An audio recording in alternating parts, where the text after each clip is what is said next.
Hello everyone, this is Jenish அப்ரிஷியர். இந்த வேளை என்ன பார்க்க போறோம்னா டெமானிக் ப்ரெசன்ஸை பற்றி தான். இப்போ எல்லாருமே கனவுலையோ தூக்கத்துலையோ ஒரு சென்சேஷனை ஃபீல் பண்ணியிருப்பாங்க.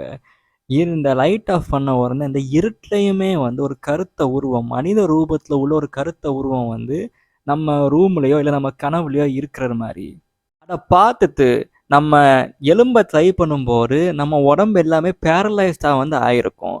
ஒரு ஸ்ட்ரகிளுக்கு அப்புறம் தான் நம்ம கை காலை நீங்கி நம்மளுக்கு எலும்ப முடியும். இதை மாதிரி எல்லாருமே ஃபீல் பண்ணியிருப்பாங்க. ஹிந்துசத்தில் இதை காத்து கருப்புன்னு சொல்லுவாங்க. முஸ்லிம்ஸ் இதை ஜின்னுன்னு சொல்லுவாங்க. கிறிஸ்டியன்ஸ் இதை இன்க்யூபஸ் சன்க்யூபஸ்ன்னு சொல்லுவாங்க.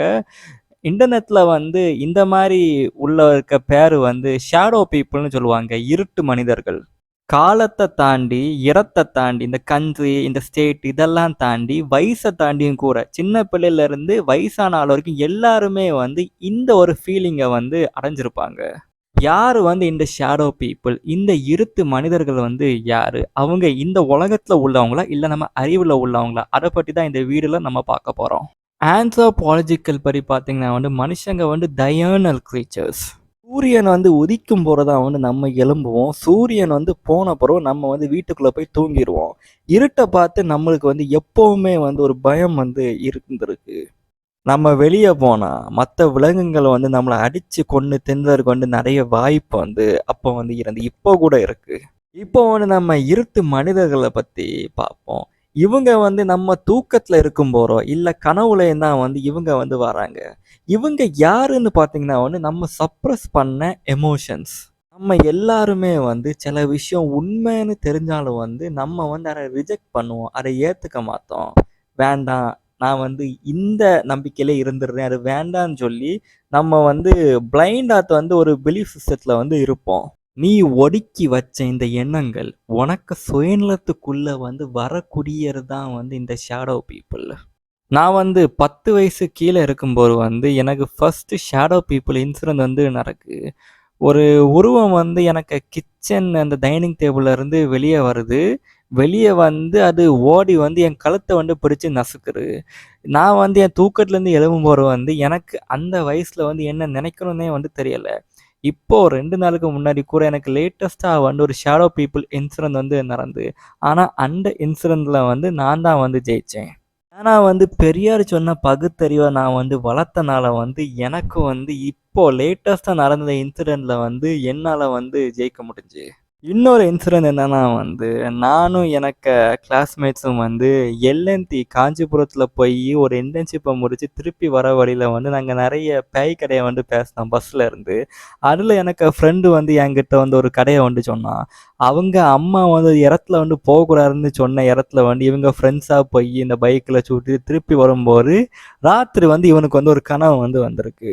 எனக்கு ஃப்ரெண்டுக்கு கனவுல இருட்ட இடத்துல ஒரு இருட்ட உருவம், அந்த இருட்டிலேயே அது இருட்டா இருந்து அப்படி சைடு வைஸ் செவர்ல நடந்து இவனை பிடிச்சிட்டு இவன் உடனே 4-5 கெட்ட வாரத்தை போட்டு அந்த மோனை இந்த மோனை போட்டு அரை அடிச்சு அடிச்சு கடைசியில் கையில இறக்குற கம்பை வச்சு அதை அடிச்சு அரை விரட்டிட்டான்.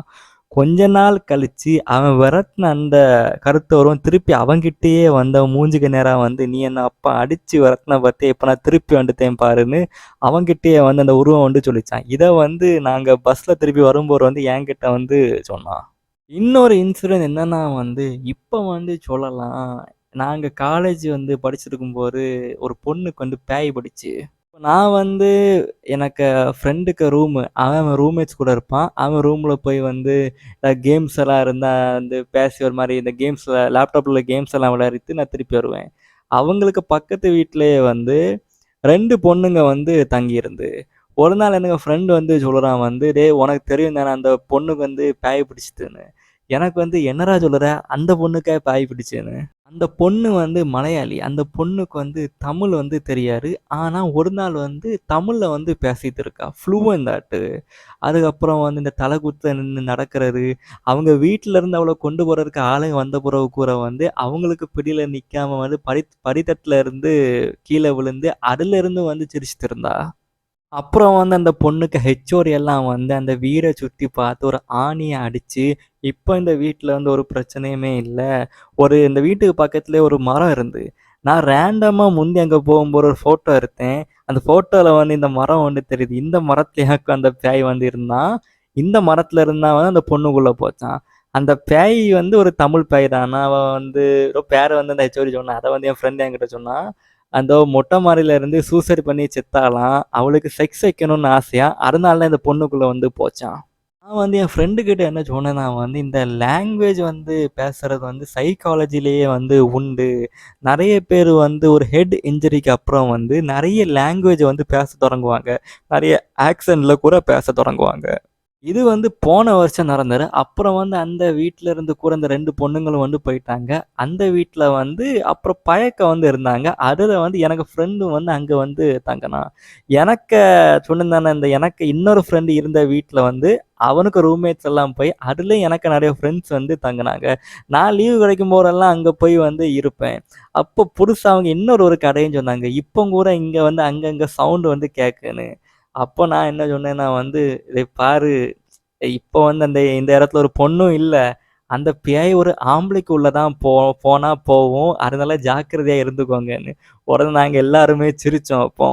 இந்த செக்ஸ் பேய் வந்து இதுவும் பார்த்தீங்கன்னா ரொம்பவே பழசு. யூரோப்ல உள்ள இன்கிபஸும், சக்கிபஸும் வந்து செக்ஸ் பேய்ங்க தான். இன்கியூபஸ் வந்து ஆணு, சக்யூபஸ் வந்து பெண்ணு.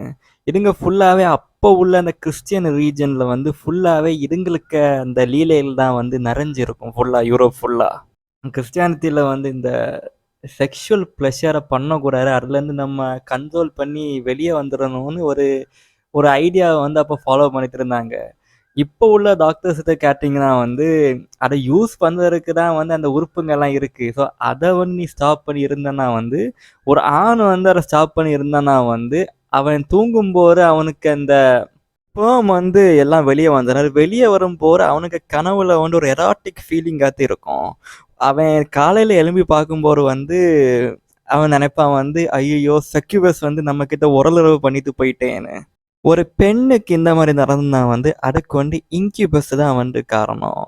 இந்த 2 பேய்ங்க வந்துட்டு போனா கூட வந்து, நீங்க வந்து பேரலைஸ்டா தான் வந்து கொஞ்ச நேரம் வந்து இருப்பீங்க. நான் அப்புறம் வந்து இந்த மரத்துலலாம் போய் தொட்டெல்லாம் பார்த்தேன்.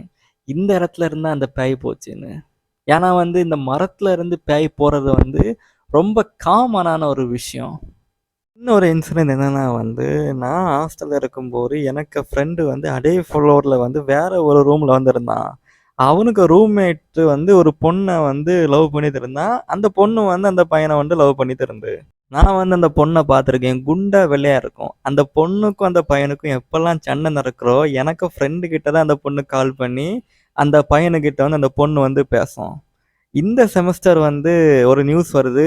அந்த பொண்ணு வந்து சூசைட் பண்ணி இறந்துட்டான்னு. இருந்தாலும் அந்த பையன் வந்து காலேஜுக்கும் வராம, கடைசில வந்து எல்லாத்தையும் ஃபினிஷ் பண்ணிட்டு போறதுக்கு வந்து காலேஜுக்கு வந்திருந்தான். எங்க ஃப்ரெண்டும் அந்த பையனும் வந்து அந்த ரூம்ல வந்து படுத்திருக்கும்போது, ராத்திரி போல வந்து என் ஃப்ரெண்டுக்கு வந்து லைட்டா வந்து முழிப்பு வந்து அவன் முழிச்சு கொஞ்சம் பார்க்கும்போது, கருத்த இடத்துல ஒரு கருத்த உருவம் வந்து ஒரு சேர்ல உட்காந்து அந்த பையனையே வந்து பார்த்துட்டு இருந்து. உடனே இவன் அலறி அடிச்சு எழும்புனான். அத கேட்டு அந்த பையனும் எழும்புனான். கொஞ்ச நேரம் கழிச்சு 2 பேரும் மாறி மாறி பார்த்து திருப்பி போய் படுத்துட்டாங்க. என்னோட ஃப்ரெண்டு என்கிட்ட இத சொல்லும்போது வந்து, நான் போய் அந்த சேரெல்லாம் பார்த்து தொட்டெல்லாம் பார்த்தேன். இந்த சேர்ல யாரு வந்து உட்கார்ந்துன்னு. இப்போ வந்து நம்ம பேய் பிடினா வந்து என்னன்னு பார்ப்போம். எனக்கு சின்ன வயசுல ஒரு 4, 5 வயசுலயே வந்து பேய் பிடிக்கு மேல வந்து ஒரு புரிதல் வந்து இருந்து. எல்லாருக்குமே வந்து பேய் பிடிக்கு மேல வந்து ஒரு புரிதல் வந்து உண்டு. இப்போ நீங்க பார்த்தீங்கன்னா, எனக்கு எண்ணம் தான் வந்து நான். எனக்கு அனுபவத்தினாலயோ, இல்லாட்ட எனக்கு அறிவுனாலயோ வந்து நான் சில முடிவ எடுத்து சில விஷயத்த வந்து பண்ணுவேன். இதுதான் வந்து நான். ஸோ எனக்கு உடம்புக்குள்ள வேற ஏதோ ஒரு பெர்சனாலிட்டீஸ் வந்து நான் முடிவெடுக்காம எனக்கு முடிவ அது எடுத்து எனக்கு உடம்ப சேல் பண்ணது தான் வந்து பொசஷன். இதுதான் பார்த்தீங்கன்னா, நான் வந்து எல்லாரும் பயப்படக்கூடிய வந்து ஒரு பொசஷன். இன்னொரு விஷயம் நீங்க பார்த்தீங்கன்னா வந்து, நெறைய பேய்ங்களுக்கு வந்து பெரிய பல்லெல்லாம் வச்சு, இந்த ஏச்சி அந்த மாரியெல்லாம் உண்டு. இது வந்து பார்த்தீங்கன்னா பயம் தான். ஏன்னா, மனுஷங்களுக்கு முன்னாடி குரங்கா இருக்கும்போதே வந்து, இந்த கார்னிவோரஸ பத்தி வந்து எல்லாருக்குமே வந்து பயம் இருந்து. அதுங்க வந்து நம்மள கடிச்சு கொன்னு, அந்த பிச்சு எடுக்கிறத பார்த்து ஒரு பயம் இருந்து. இப்ப வரைக்கும் பார்த்தீங்கன்னா வந்து, நாய்க்கடிக்கு மேல எல்லாருக்கும் தனியாத்து வந்து ஒரு பயம் இருந்து. இந்த பேய்க்கும் வந்து அதே மாரி பல்லெல்லாம் வச்சு இருக்கிறது வந்து, அந்த பயம் தான் வந்து இந்த பேயாட்டு வந்து கன்வெர்ட் ஆயிருக்கு. ஏன்னா, பழைய காலத்துல வந்து இருட்டா இருக்கும்போது ஒரு ஆள் வந்து வீட்ட விட்டு வெளிய போயி, அவன் திருப்பி வராட்டா, காலையில போய் பார்க்கும்போது, அவன வந்து ஏதோ ஒரு விலங்கு, புலியோ, சிங்கமோ அவன பிச்சு போட்டிருந்தா வந்து, நம்ம மனசு வந்து ஒரு பேய் தான் இத பிச்சு போட்டுருக்குன்னு நெனைப்போம். அந்த பயம் தான். ஆனா இந்த நான் இப்ப சொன்னேன் தானே, நம்ம உடம்புக்குள்ள வேற ஒரு பெர்சனாலிட்டீஸ் உள்ள வந்து நம்மள கண்ட்ரோல் பண்ணது தான் வந்து உண்மையில பொசெஷன் பயம். இப்ப நம்மளுக்கு கோபம் வரும்போது, நம்மளுக்கு கெட்ட வார்த்தை போடணுமா வேண்டாமான்னு முடிவு வந்து நம்ம தான் வந்து எடுப்போம். நம்ம அறிவுக்குள்ள வந்து அது அங்கங்க வந்து இருக்கும். நம்ம தான் வந்து முடிவெடுத்து அந்த வார்த்தைய வந்து போடுறோம். இல்லாட்டா அடி நடக்கும்போது அப்படிதான். அடிக்கணும்னு அது பின்னாடி வந்திருக்கும். முடிவு வந்து நம்ம தான் எடுத்து அடிப்போம். இதெல்லாமே வந்து ஷேடோஸ்குள்ள வந்து சேரும். நம்ம ஏத்துக்காத்த நெறைய உண்மைகள, நம்ம ஆழ் மனசுக்குள்ள பூட்டி வைக்கிறது கனவுலயோ, இல்ல நம்ம சுயநினைவு இல்லாத போற வரர் தான் வந்து இந்த ஷேடோ பீப்பிள். எனக்கு ஆன்மீக குருநாதர் டாக்டர் காளி யங் வந்து அவருக்கு பேஷண்ட்ஸ் வந்து அவர்கிட்ட வந்து என்னெல்லாம் வந்து கேட்பாங்கன்னா வந்து, எனக்கு ஒருத்தன கொலை பண்ணணும்னு எண்ணங்களா வருது. எனக்கு அப்பா, அம்மாங்கள வந்து உயிரோட எரிக்கணும்னு வந்து எனக்கு எண்ணங்கள் வந்து வருது. எனக்கு வந்து என் பொண்டாட்டிய ஏமாத்தணும்னு வந்து எண்ணங்க வந்து வருது. பொண்ணுங்களுக்கும் அதே மாரி தான். எனக்கு பிள்ளைய வந்து பிறந்த பிள்ளைய கொல்லணும்னு எனக்கு எண்ணங்கள் வருது. அந்த பிறந்த பிள்ளைய தூக்கி இந்த எரியணும்னு வந்து எண்ணங்கள் வருது. இந்த பேஷண்ட்ஸுக்கு நினைவுக்குள்ள வந்து இந்த எண்ணங்கள்லாம் வந்துட்டு, அவனுக்கு கான்ஷியஸ்குள்ள வந்துட்டு, அது தப்புன்னு தெரிஞ்சு தான் வந்து டாக்டர் காலு கிட்ட வந்து அட்வைஸ் வந்து கேட்காங்க. எப்படி இதுலருந்து நாங்க வெளிய வரேன்னு. இந்த பேஷண்ட்ஸ் எல்லாமே வந்து பூட்டி வச்ச எண்ணங்கள். அந்த ஆழ் மனசுல பூட்டி வச்ச எண்ணங்கள் வந்து மனுஷ ரூபம் பெற்று, இவங்க கனவுல வந்து இவங்களுக்கு கான்ஷியஸ் இவங்க நினைவுக்கு உள்ள வரணும்னு வந்து பார்த்திருக்கு. அதுதான் வந்து ஷேடோ பீப்பிள். இந்த பேஷண்ட்ஸுக்கு இதுல பார்த்தீங்கன்னா வந்து, அந்த எண்ணங்கள் எல்லாமே வந்து அவங்க நினைவுக்கு உள்ள வந்துருச்சு. இதுதான் வந்து கார்ல் யங் வந்து கண்டுபிடிக்காரு. இப்போ நான் எனக்கு லேட்டஸ்ட் ஷேடோ பீப்பிள் இன்சிடென்ட்ட பத்தி நான் வந்து பேசுறேன். 2 நாளுக்கு முன்னாடி, எனக்கு தூக்கத்துல வந்து நான் என் வீட்ல இருக்கேன். என் வீட்டுக்கு முன்னாடி வந்து 2 ஷேடோ பீப்பிள் கருத்த உருவத்துல 2 எண்ணம் வந்து இருக்கு. நான் இவ்வளோ நாளா வந்து எனக்கு பகுத்தறிவ வந்து வளர்த்து வந்து வச்சிருந்தேன். இதுதான் சான்ஸ்ன்னு அப்படி என் கனவுல ஏதோ வந்து என் கையில கிடைக்கி. ஏதோ கம்போ, கத்தியோ ஏதோ ஒண்ணு கிடைக்கி. கிடைச்ச உடனே அப்படி ஃபோர்ஸ் ஆட்டு அதுங்கள வந்து அடிக்க வந்து நான் வந்து வெளிய போறேன். நான் வர ஸ்பீட பார்த்து வந்து டக்குன்னு அந்த 2மே வந்து பால்கனிக்கு மேல போய் வந்து மறைஞ்சுது. அதாவது எனக்கு கிட்ட இருந்து அதுங்க மறைஞ்சு மேல போயிட்டு. நான் எழும்புன பிறவு நான் வந்து நெனச்சு வந்து பார்த்தேன். எதுக்கு வந்து என்கிட்ட இருந்து மறைஞ்சு வந்து இந்த ஷேடோ பீப்பிள் வந்து போகணும்னு. இதுக்கும் வந்து கார்ல் யங் வந்து ஒண்ணு சொல்லியிருக்காரு. ஷேடோ பீப்பிள் வந்து இந்த ஒரு மனுஷன வந்து ஒழுங்காக்குறதுக்கு வந்து அவசியம்னு. இப்ப வந்து கார்ல் யங் கிட்ட வேற செட் ஆஃப் பேஷண்ட்ஸ் வந்து வராங்க. ஒரு கணவனோ, மனைவியோ வந்து வராங்க. அவங்களுக்கு எண்ணத்துக்குள்ள வந்து அவங்க கணவனோ, கனவிக்கு மேல வந்து ஒரு சந்தேகம் வந்து வருது. சந்தேகப்படக்கூடாதுன்னு அவங்க வந்து அந்த எண்ணத்த வந்து தள்ளி தள்ளி வைக்காங்க. ஆனா, அது உள்ள வந்துட்டே இருக்கு. சந்தேகப்படுறாரு தப்புன்னு அவங்களுக்கு தோணுது. ஆனா, அது வந்துட்டே இருக்குன்னு டாக்டர் கார்ல் யங் கிட்ட வந்து கேட்காங்க. டாக்டர் கார்ல் யங் வந்து என்ன அப்போ சொன்னாருன்னா வந்து, இந்த சந்தேகத்த நீங்க வந்து திறந்து வந்து விசாரிங்கன்னு. அப்படி அவங்க விசாரிக்கும்போது, அவங்களுக்கு சிலவாட்டி உண்மைய வந்து அவங்க கண்டுபிடிப்பாங்க. அவங்க கணவனோ, கனவியோ வந்து வேற ஒரு உறவுல வந்து இருக்காங்கன்னு. "டேய் இரு" அவன் வந்து ஃபர்ஸ்ட்டே வந்து அத விசாரிக்காம வந்து அவன் கண்டுபிடிச்சான்னா, ஏன்னா ஒரு நாள் எப்படியும் அவனுக்கு தெரிய வந்துரும். அப்ப வந்து அவன் உச்சபட்ச கோவத்த வந்து அடைஞ்சிருவான். அடைஞ்சு அந்த அவன் மனைவியையும், அந்த மனைவிக்கு கள்ள உறவையும் வந்து கொலை பண்றதுக்கு கூட தயங்க மாட்டான். நெறைய இது விஷயத்துல வந்து அவன் கொலையும் பண்ணிருவான். இதே மாரி தான் பொண்ணுங்களும். அவளுக்கு கணவர் வந்து இந்த மாரி ஒரு தொடர்புல இருக்காங்கன்னு அவளுக்கு தெரிய வந்துன்னா, தூக்கத்துல வந்து கல்ல தூக்கி போட்டு கொல்றாரு. இல்லாட்டா வந்து விஷம் குடுத்து கணவர கொல்றாரு. இதெல்லாமே வந்து காலங்காலமா நடந்துட்டு இருக்க ஒரு விஷயம். இததான் வந்து பெரியார் வந்து சொன்னாரு. கல்யாணம் வந்து சொர்க்கத்துல நிச்சயிக்கப்பட்டு நடக்குன்னு சொல்றீங்களே, அப்ப ஏன் வந்து இவ்ளோ தப்பான விஷயம் வந்து நடக்கு? டிவோர்ஸ வந்து கொண்டு வா. பெர்த் கண்ட்ரோல வந்து கொண்டு வா. கல்யாணமே வந்து கிரிமினல் ஆக்கப்படணும் அப்படின்னு கொண்டு வான்னு பெரியார் வந்து பேசியிருக்காரு. நான் வந்து நெறைய வாட்டி தூங்கும்போது வந்து ராத்திரி வந்து எனக்கு முழிப்பு வரும்போது நான் அரைகுறை தூக்கத்துல வந்து இருப்பேன். அப்ப எனக்கு நெறைய உருவம் வந்து தெரியும். அப்போ நான் வந்து பகுத்தறிவ வந்து வளர்த்தனால வந்து நான் என்கிட்ட என்ன சொல்லுவேன்னா, நம்ம மண்ட வந்து நம்மகிட்ட விளையாட்டு காணிக்கு, தூங்க போடான்னு திருப்பி தூங்கி காலையில எழும்பும்போது பார்த்தா ஒண்ணுமே இருக்காது." இந்த மாரி விஷயம் எல்லாம் வந்து அரைகுறை தூக்கத்துல நம்ம குடிச்சிருந்தா, நம்ம சுய நினைவ இழந்து இருக்கும்போது தான் வந்து இந்த மாரி விஷயம் எல்லாம் வந்து நடக்கும். இன்னொரு வேல கிளியரா சொல்லணும்னா வந்து, நம்ம சுய நினைவ இழக்கும்போது தான் வந்து, நம்ம அந்த ஆழ் மனசுல உள்ள நெறைய எண்ணங்கள் வந்து வெளிய வந்து வரும். நான் ரொம்ப எய்டிஸ்ட்டா வந்து பேசுறேன்னு வந்து நினைக்காதீங்க. டாக்டர் கால் யங்கே வந்து சொல்லியிருக்காரு. இந்த உடம்பு வந்து பொய். எண்ணங்கள் தான் வந்து உண்மை. எண்ணங்களான இந்த கடவுள், பிசாசு, தேவர்கள் இதுங்க எல்லாமே தான் உண்மை. ஏன்னா இதுங்க மனுஷனுக்கு முன்னாடியும் இருந்து, மனுஷனுக்கு அப்புறமும் இருக்க போகுது. இந்த உடம்பு தான் வந்து மண்ணோட மண்ணா போகும். ஆனா இந்த எண்ணங்கள் வந்து காலத்துக்கும் இருக்கும்னு. சுய நினைவு இல்லாதம்போது நான் வந்து நெறைய உருவத்த வந்து பாக்கேன். அப்ப நான் வந்து எனக்கு பகுத்தறிவுக்கு மேல நம்பிக்கைய வச்சு நான் தூங்குறேன். இதே மாரி தான் வேற ஒருத்தன் வந்து கடவுள் மேல நம்பிக்கை வச்சு தூங்குறான். 2மே வந்து நம்பிக்கை தான். நான் அந்த சூசைட் பண்ணுச்சுன்னு சொன்ன பொண்ண பத்தி, இப்போ நாங்க நெனைக்கும்போது வந்து எங்களுக்கு வந்து ஒரு பிளாங்க் தான் வந்து ஒரு ஃபிகர் வந்து தெரியுது. ஏன்னா அந்த பொண்ணு இருந்திருந்தா, சிலவாத்தி நெறைய விஷயம் வந்து அந்த பொண்ணு பண்ணியிருக்கலாம். இப்போ அந்த பொண்ண பத்தி நெனைக்கும்போது வந்து, அந்த ஒரு வாய்டு மட்டும் தான் தெரியுது. அந்த பொண்ணு வந்து உயிரோட இருந்திருந்தா வந்து, இப்ப வந்து அது என்ன வேணாலும் ஆயிருக்கலாம். ஆனா இப்போ அந்த பொண்ண பத்தி நாங்க நெனைக்கும்போது வந்து, ஒரு கருத்த உருவம் தான் தெரியுது. அது இருக்க வேண்டிய இடத்துல வந்து, ஒண்ணும் இல்லாத ஒரு உருவம் வந்து தெரியுது. இந்த மாரியும் தான். நான் பழைய காலத்துல இந்த விஷயம் நான் பண்ணியிருந்தேன்னா, எனக்கு வாழ்க்கை இந்த மாரி போயிருக்கும்னு. இதுவும் வந்து பார்த்தீங்கன்னா வந்து ஒரு கருத்த உருவத்த தான் வந்து பிரசன்ட் வந்து பண்ணுது. இந்த எல்லாம் எங்க போய் சேரும்னா, நம்ம ஆழ் மனசுல போய் சேரும். நீங்க சேர்க்காட்டாலும் உங்க தாத்தா, பாட்டி, உங்க முன்னோர்கள் சேர்த்த எல்லாமே கூட வந்து உங்க ஆழ் மனசுல இருக்கும். அது நீங்க சுயநலவ வந்து இழக்கும்போது வந்து மேல வர்றதுக்கு வந்து நெறைய வாய்ப்புங்க இருக்கு. ஃபாதர் அமோட் வந்து ரோம்ல உள்ள வேட்டிக்கன் சிட்டில உள்ள சீஃப் எக்ஸார்சிஸ்ட். முந்தி வந்து ரோம்ல வந்து பேய பிடிய விரட்டுறதுக்குன்னு தனியா ஒரு பிரிவே வந்து உண்டு. இப்போ வந்து அது அது இல்ல. ஃபாதர் அமோன் வந்து 1000க்கு மேல வந்து பேய வந்து விரட்டியிருக்காரு. அவருக்கு இதுபடி பார்த்தீங்கன்னா வந்து 99% வந்து எல்லாமே வந்து எல்லா பேய் பிடியுமே வந்து சைக்காலஜிக்கல் ப்ராப்ளம் தான். ஒரு பேய விரட்டுன பிறகு அவர் வந்து டாக்டர் கிட்ட தான் வந்து அனுப்புவாரு. அவருக்கு ஒரு கேஸ்ல வந்து ஒரு பையனுக்கு வந்து பேய் பிடிச்சிருந்து. அந்த பையன எப்படி சரியாக்கணும்னு அவர் யோசிக்கும்போது வந்து, அந்த பையன் வந்து ஒரு கிறிஸ்டியன் வீட்ல தான் வந்து வளர்ந்திருக்கான். ஸோ அவன் வந்து இந்த கிறிஸ்டியன் கதைய கேட்டு தான் வந்து வளர்ந்திருக்கான்.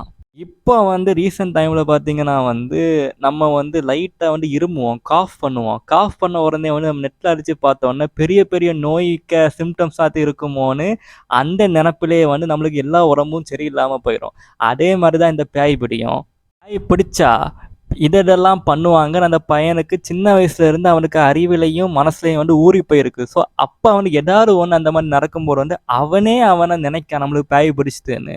ஃபாதர் அமௌண்ட் வந்து எப்படி இந்த பையன சரியாக்குனாங்கன்னா வந்து, ஒரு பன்னிய கொண்டு வந்து, அந்த மந்திரம் எல்லாம் பண்ணி, அந்த பையனுக்கு பேய வந்து அந்த பன்னிக்குள்ள போயி, அந்த பன்னிய கொன்னோனே அந்த பையனுக்கு சரியாயிடுது. இது ஏன்னா வந்து அந்த பையன் வந்து இந்த கிறிஸ்டியன் வீட்ல வளர்ந்தனால வந்து, இயேசுநாதர் வந்து நெறைய பேய்ங்க வந்து ஒரு ஆளுக்குள்ள பிடிச்சிருக்கும். அவங்க அந்த பேய்ங்க எல்லாத்தையும் வந்து பன்னிக்க உள்ள போன்னு சொல்லி, அந்த பன்னிங்கலாம் வந்து கடல்ல போய் சாவும். இது இந்த பையனுக்கு மண்டையில வந்து ஊறி போய் இருந்து, ஸோ இத ஒண்ண யூஸ் பண்ணி வந்து இந்த ஃபாதர் அமௌண்ட் வந்து அந்த பையன வந்து சரியாக்குனாங்க. இதே பையன அது இதே மாரி இந்த பையன் வந்து ஒரு முஸ்லிமோ, ஹிந்து வீட்ல இருந்திருந்தா வந்து இந்த முறைய பண்ணா அது நெலைமை இன்னும் மோசம் ஆயிரும். ஸோ அந்த இது இடத்துல உள்ள மாரி அந்த கதைய கேட்டு தான் வந்து அந்த பையன் வளர்ந்திருப்பான். ஹிந்து கதையோ, முஸ்லீம் கதையோ. ஸோ அந்த கதைக்கு ஏத்தபடி அவங்க வந்து இது பண்ணாங்கன்னா, அந்த பையன் சரியாயிருவான். ஃபாதர் அமௌண்ட் வந்து ஒரு இட்டாலியன்காரரு. 2016 அவருக்கு 91 இயர்ஸ் இருக்கும்போது வந்து காலம் வந்து ஆவுறாரு. பேய்ப்பிடி வந்து 99% வந்து சைக்காலஜிக்கல் ப்ராப்ளம் தான். அவன் வந்து ஏதோ ஒரு விஷயத்த மறைக்கணும்னு நினைப்பான். அது மத்தவங்களுக்கு தெரியக்கூடாதுன்னு அக்ரெஷன் ஆவான். இல்லாட்டா அவனுக்கு சின்ன வயசுல ஏதாவது நடந்திருக்கும். அந்த மாரி விஷயம் தான். 1% அவரே சொல்லியிருக்காரு வந்து, உண்மையில வந்து ஒரு டெமானிக் பிரசன்ஸ் வந்து இந்த 1% கேஸ்ல தான் வந்து இருக்கும்னு. ஏன்னா வந்து அவனுக்கு ஒரு பிரச்சனையுமே இருக்காது. ஆனா இந்த எண்ணங்கள், இந்த மோசமான இந்த எண்ணங்கள் எல்லாம் எங்கேருந்து வரும்னே தெரியாது அப்படின்னு ஃபாதர் அமோத்தே வந்து சொல்லியிருக்காரு. அவருக்கு வார்த்தையில என்ன சொன்னாருன்னா வந்து, கடவுளுக்கு வெளிச்சம் படாத இடம் தான் வந்து இதெல்லாம்ன்னு. எனக்கு ஃப்ரெண்டு பைக் எல்லாம் சுட்டு திருப்பி வீட்ல அவனும் போற அவனுக்கு இந்த மாரி எக்ஸ்பீரியன்ஸ் வந்து வந்துன்னு வந்து சொன்னான். எல்லாருக்குமே தெரியும். இந்த பைக்ல, இந்த ஃப்ரீ ரோட்ல நம்ம டிராவல் பண்ணும்போது வந்து, நம்ம பிரெயின் வந்து பிளேன் ஆயிரும். அப்போ வந்து நம்மளுக்கு நெறைய யோசனை வந்து நம்ம ஆழ் மனசுக்குள்ள இருந்துலாம் வந்து வெளிய வரும். இதே மாரி தான் வந்து நம்ம வந்து குளிக்கும் போறோம். நம்மளுக்கு இந்த பிரெயின் நம்ம பாடி எல்லாம் ரிலாக்ஸ் ஆகும்போது வந்து ஆழ் மனசுல உள்ள நெறைய எண்ணம் வந்து வெளிய வந்துரும். நம்ம தூக்கத்துல இருக்கும்போது கூட வந்து நம்ம கான்ஷியஸ் பிரெயின் வந்து தூங்கிரும். உள்ள இருக்கிற ஆழ் மனசு தான் வந்து வேலை பார்க்கும். அதுல்க உள்ள இருந்து தான் வந்து இந்த மாரி நெறைய விஷயம் வந்து வெளிய வரும். பாட்டம் லைன் நம்மளுக்கு சுயநலவு நம்ம இழந்து இருக்கிற ஸ்டேட், அந்த ஸ்டேட்ல தான் வந்து இந்த மாரி எண்ணங்கள்லாம் வெளிய வந்து ரூபங்கள் எடுத்து நம்மளுக்கு இந்த கான்ஷியஸ் பிரெயினுக்குள்ள வரணும்னு வந்து பார்க்கும். ஆரர் அமௌண்ட் சொன்ன மாரி இந்த பியூர் ஈவில் மனுஷனுக்கு ஆழ் மனசுல எல்லா காலத்துலயுமே வந்து உண்டு. இதுங்க வெளிய வரும்போது நம்ம தான் வந்து இத கண்ட்ரோல் பண்ணணும். இதனால தான் எனக்கு புத்த மரத்த வந்து நல்லா பிடிக்கும். புத்த மரத்துல பார்த்தீங்கன்னா வந்து, தேவன்ல விட, அசுரன்ல விட மனுஷனுக்கு தான் வந்து சக்தி வந்து அதிகம் உண்டு. மனுஷனுக்கு தான் வந்து என்லைட்மென்ட் வந்து ஆக முடியும். தேவர்கள்னாலே வந்து சொகத்த வந்து விரும்பவங்க தான். சொர்க்கம், இந்திரனுக்கே வந்து பல பொண்டாட்டிங்க வந்து உண்டு. நம்ம மனுஷங்கள பார்த்தா கூட வந்து ஒரு குறிப்பிட்ட சொகத்துக்கு வேண்டி தப்பு நடக்குன்னு தெரிஞ்சாலும் வந்து ஓகே நம்ம அத வந்து நம்ம சுத்தி காமிச்சு அவனுக்கு எதிரானோம்னா வந்து நம்மளுக்கு இப்ப என்ஜாய் பண்ற இந்த சொகத்தெல்லாம் நம்மளுக்கு விடணுமேன்னு வந்து எல்லாரும் சும்மாவே இருந்துருவாங்க. இந்த அசுரனும் தேவனும் 2 பேருமே வந்து ஒரே ஆள் தான். ஏதோ ஒரு விஷயத்த வந்து அவனுக்கு பிடிக்காட்டாலும் சகிச்சுட்டு சொகத்துக்கு வேண்டி போறவங்க. இவங்க 2 பேருமே வந்து ஒரே ஆளுங்க தான். அவன் வந்து சொகத்துக்கு பின்னாடி போறான். அவன் வந்து தேவன் ஆவுறான். அவன் வந்து அந்த சொகத்த வந்து தக்க வைக்கணும்னு நினைக்கான். அப்போ வந்து அவன் வந்து அக்ரசிவ் ஆவுறான். அவன் வந்து அப்போ அசுரன் வந்து ஆவுறான். புத்தர் வந்து சொன்னாரு, "சொகத்த வந்து மறந்துரு. உனக்கு முடிஞ்ச எல்லாத்தையுமே குடு. Power of giving." ஏன்னா வந்து இப்ப உள்ள காலத்துல வந்து தேவர்களும் நெறைய பேர் இருக்காங்க. அசுரங்களும் நெறைய பேர் இருக்காங்க. மனுஷங்க ஒருத்தருமே இல்ல. புத்தர் சொன்னாரு, "நீ மனுஷன் ஆவறதுக்கு பாரு." அத சொல்லி நான் இந்த வீடியோவ முடிக்கிறேன். திஸ் இஸ் ஜெனிஷ் அப்டி signing off. We need more psychology. We need more understanding of human nature because the only real danger that exists is man himself. He is the great danger. And we are pitifully unaware of it. We know nothing of man, far too little. His psyche should be studied because we are the origin of all coming evil.